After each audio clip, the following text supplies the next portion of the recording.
శ్రీమాత్రే నమః శ్రీ గురుభ్యో నమః. చాలామంది వాస్తు ఏంటండి, తిరిగే భూమికి వాస్తు ఏమిటి, వాస్తు పాటించాలా అని అడుగుతూ ఉన్నారండి. చాలా మంచి ప్రశ్న, చాలా ఎడ్యుకేట్ చేసేటువంటి ప్రశ్న కూడా. ఇప్పుడు అదే ప్రశ్నకి ఇంకో ప్రశ్న నేను సమాధానంగా చెప్పాను అనుకోండి, వాళ్ళు ఏం చేస్తారు? తిరిగే భూమికి వాస్తు ఎందుకు అంటే, అన్నం ఎందుకు నోటితోనే తినాలి, ముక్కుతో తినకూడదా అంటే ఏం చెప్తారు? నిజంగా ముక్కుతో కూడా అన్నం తింటారండి. ఎప్పుడు? హాస్పిటల్ బెడ్ మీద అతనికి జీర్ణాశయం అనేటువంటిది లేనప్పుడు ముక్కులో నుంచి పైకి వేసి లిక్విడ్స్ పంపిస్తారు. అతి దారుణమైనటువంటి పరిస్థితి. అలాగే వాస్తు అనేటువంటిది ప్రాపర్గా లేకుంటే అదే దుస్థితి కలుగుతుంది. వాస్తు అనేటువంటి దానికి ఒక పురాతన సత్యయుగం నుంచి కూడా మనకు ఎన్నో రకాలైనటువంటి వేద ప్రమాణాలు ఉన్నాయి. అయితే ఎక్కువ శాతం పామరులకు కూడా అర్థమయ్యేట్టుగా, అంటే ఏమీ చదువుకోకుండా చాలా కింది స్థాయి వ్యక్తులకు కూడా అర్థమయ్యేటువంటి విధంగా వాస్తుని 4 విభాగాలుగా ఎక్కువగా ఈ తెలంగాణ ప్రాంతంలో చెబుతూ ఉంటారు. ఏమిటి అంటే వంట, గుంట, పెంట, పంట. ఇదేంటండి ఇలా చెప్తున్నారు అని అనుకుంటూ ఉంటారు. చెప్తా. మనం వంట ఎక్కడ చేసుకోవాలి అనేటువంటిది వాస్తు ప్రకారంగా చూసుకుంటే ఆగ్నేయ భాగము.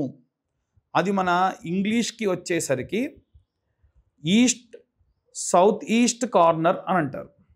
సౌత్ ఈస్ట్ కార్నర్లో మనకు ఖచ్చితంగా వంటగది ఉండాలి.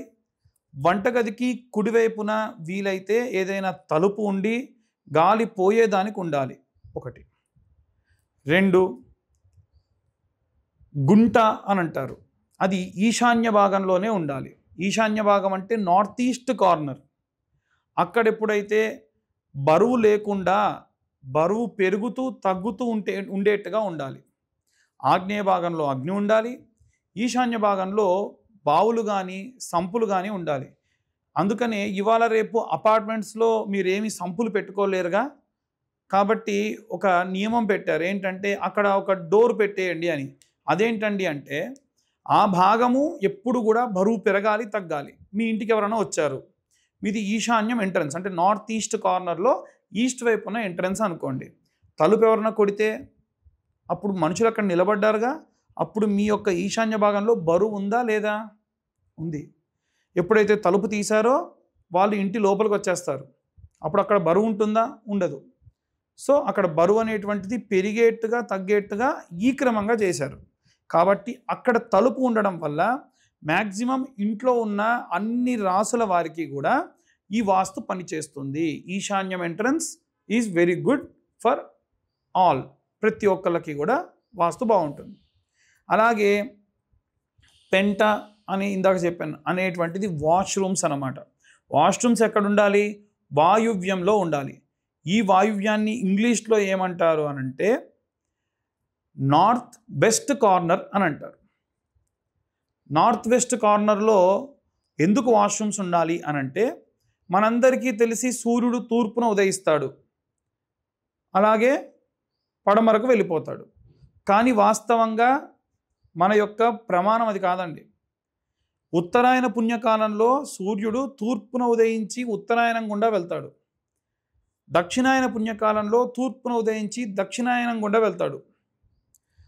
ఎలా వెళ్ళినా సరే మన ఇంట్లో ఉండేటువంటి గుడ్ బ్యాక్టీరియా, బ్యాడ్ బ్యాక్టీరియా అంతా కూడా ఒక కార్నర్ నుంచి బయటికి వెళ్ళాలి.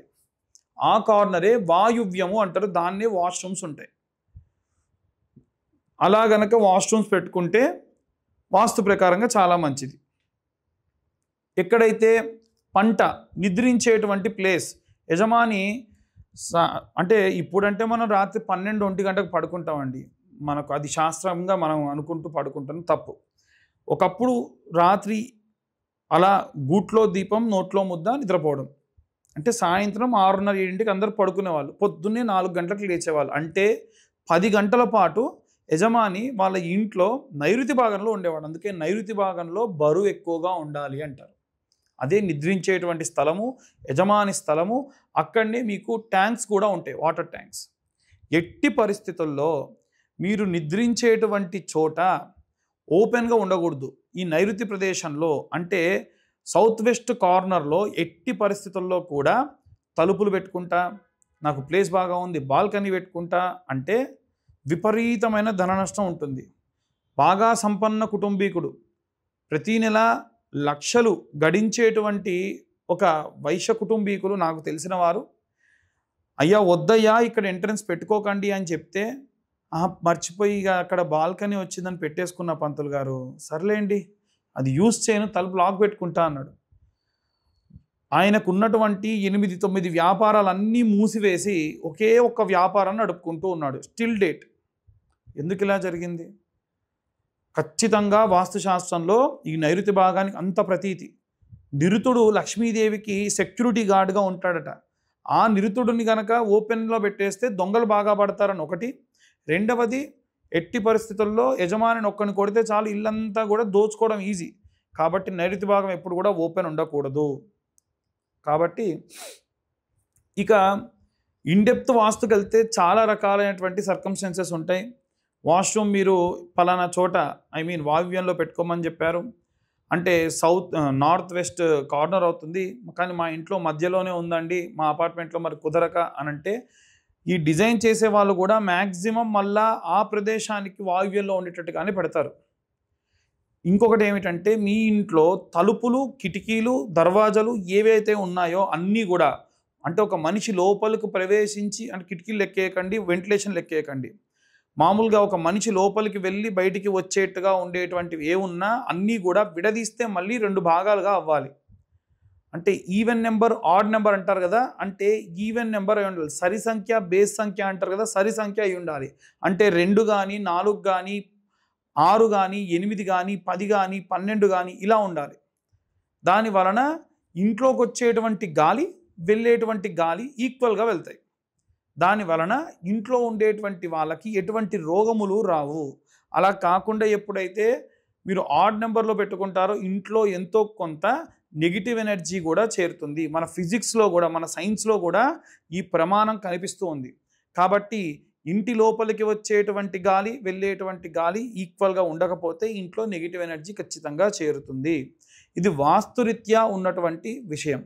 కాబట్టి ఎట్టి పరిస్థితుల్లో తిరిగే భూమికి వాస్తు ఏమిటండి అని అడగండి. మన వంటిల్లు పక్కనే ఇంకొకటి పెంటిల్లు కట్టుకుంటే పరిస్థితి ఏమిటండి? అప్పుడు ఏమవుతుంది? బ్యాక్టీరియా మన వంటింట్లోకి వస్తుందా రాదా? అదే కదా వాస్తు. కాబట్టి ఖచ్చితంగా ఈ వాస్తుకు సంబంధించి విశేషమైనటువంటి పురాతన గాథ కూడా ఉంది. అది వచ్చే వీడియోలో మీకు చెప్తా. సర్వే జనా సుఖినో భవంతు. స్వస్తి.